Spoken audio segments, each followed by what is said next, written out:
tunduklah karena Allah. Karena Allah. Kenapa kita harus tunduk? Karena Tuhan. Amin. Enggak peduli mau seperti apapun, tunduk dikatakan kepada raja. Karena siapa? Tuhan. Saya tuh banyak lihat orang Kristen jelek-jelekin pemerintah, jelekin presiden. Kita tuh harus berdoa loh saudara. Enggak gampang loh jadi presiden itu. Saya tuh kasihan lihat kalau Pak Jokowi itu aduh kayaknya enggak tambah gendut, tambah kurus. Bener, mikirin negara itu enggak gampang loh. Ya, mikirin gereja aja enggak gampang, apalagi ini mikirin bangsa. Mau luruskan bangsa ini tuh enggak mudah. Makanya Alkitab berkata, ayo saudara dikatakan tunduklah ya. Coba kita lihat, tunduklah karena Allah. Ya supaya apa? Tunduklah karena Allah kepada semua lembaga manusia. Baik kepada presiden sebagai pemegang kekuasaan yang tertinggi maupun kepada wali-walinya. Ya, tapi itu wali-walinya itu begini-begini nggak peduli. Karena Tuhan suruh kita tunduk maka kita harus tunduk. Jangan jadi orang Kristen yang ikut jelek-jelekin. Ya, kita ini bangsa ini sudah menang dari penjajahan tapi belum menang dari keangkuhan, egois. Ada memang kita tahu banyak ya hari-hari ini pejabat yang hanya mikirin kepentingannya, korupsi, ya hidup menghambur-hamburkan uang memang banyak tapi doakan, amin. Ya, doakan supaya dia bertobat, kalau nggak tobat ya serangan jantung lah. Biar bangsa ini bersih, amin. Kita kan cuma bisa berdoa Tuhan, ya pejabat-pejabat ini lawat Tuhan, berilah takut akan Tuhan. Kalau nggak mau tobat hajar Tuhan, iya toh. Daripada saudara bikin status nulis jelek-jelekin apa segala macam, tunduk saja. Kemarin saya khotbah di Papua diundang saudara. Saya ngomong aja di situ, pilkada sama pil KB beda tipis. Ya, kalau pil KB lupa jadi, kalau pilkada jadi lupa. Lupa semua janjinya. Nggak usah tepuk tangan. Siapa yang suruh kau tepuk tangan? Kayak begini kok ditepuk tanganin loh ya. Nggak boleh. Doakan, amin. Doakan Tuhan zaman nih pejabat ini supaya dia bertobat Tuhan. Korupsi terus. Ya, kalau dia nggak mau tobat hajar Tuhan dengan caramu. Ya kita nggak tahu cara Tuhan menghajar tuh. Karena kita nggak bisa. Tapi Alkitab bilang kita suruh tunduk. Ya suruh tunduk sama pemerintah ini, tunduk karena siapa? Tuhan. Saya lihat ada anak Tuhan kirim di grup semua anak Tuhan. Ya ini gara-gara si presiden ini nih gini. Saya bilang kamu tuh anak Tuhan loh. Alkitab bilang kita tuh tunduk. Ya doakan. Nggak usah jelek-jelekin. Belum tentu juga kalau kau jadi presiden bagus, benar nggak? Sok kadang-kadang ya.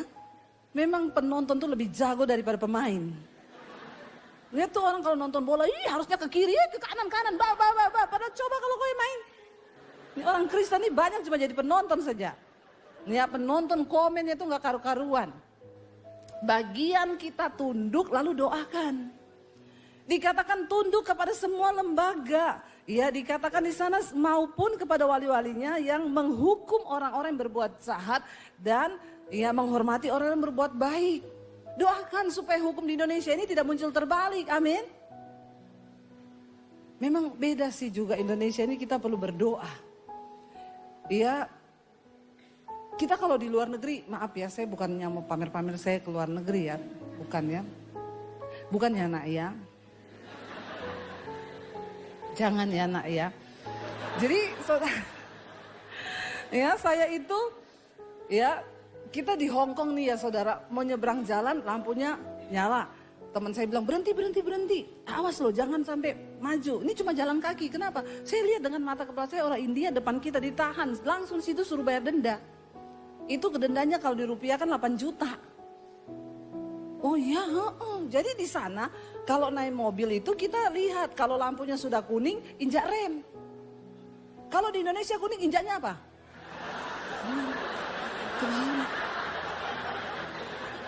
Ampuni Tuhan, rusak ini.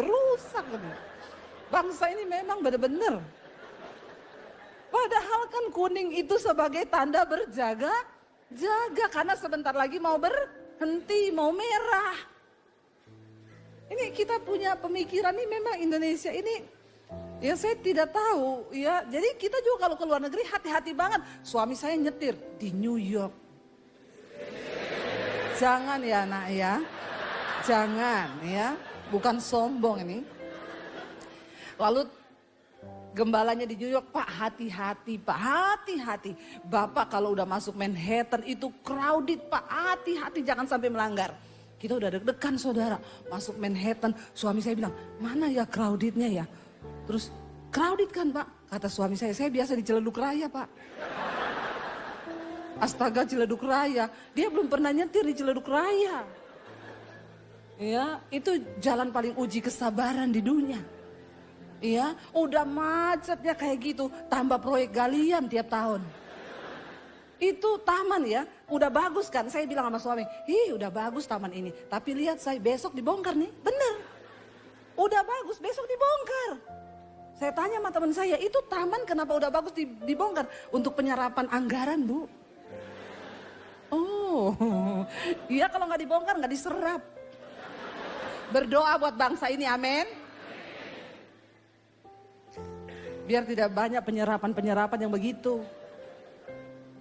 Iya udah bagus nih, saya bilang udah bagus dibongkar. Bener selesai satu proyek galian, bulan depan ada lagi galian. Saya tanya ini apalagi kenapa nggak dibarengin kemarin galiannya.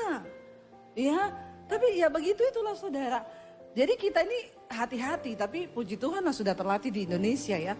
Cuma memang hati-hati, Pak hati-hati di sini ya. Kalau lampu sudah kuning Bapak mending injak rem. Walaupun masih jauh injak rem Pak. Bapak kelebihan sedikit saja itu dendanya minta ampun. Jadi kita di sana lampu kuning injak rem. Ciii, masih lama berhenti. Berhenti baru merah, ting. Indonesia kuning, injak gas. Pas dia lewat sudah setengah merah. Begitulah saudara ya. Aduh saya pernah di Solo sama teman saya ya, dia yang nyetir perempuan. Bu kuning, nggak ada polisi. Dia injak gas saudara. Dia bilang nggak apa-apa nggak ada polisi, gasken. Akhirnya dia injak gas. Memang kita melewati lampu merah itu aman. Setelah melewati 2 pos polisi di sebelah sana polisi keluar dari pohon-pohon. Polisinya itu keluar gini. Dia tiprit, suami akhirnya teman saya rem, cit. Maaf Bu, buka kaca. Ibu tahu kesalahan ibu? Saya bilang, saya tahu Pak kesalahan saya. Yang saya tidak tahu Bapak tadi di mana. Karena tadi kita cari-cari Bapak tidak ada.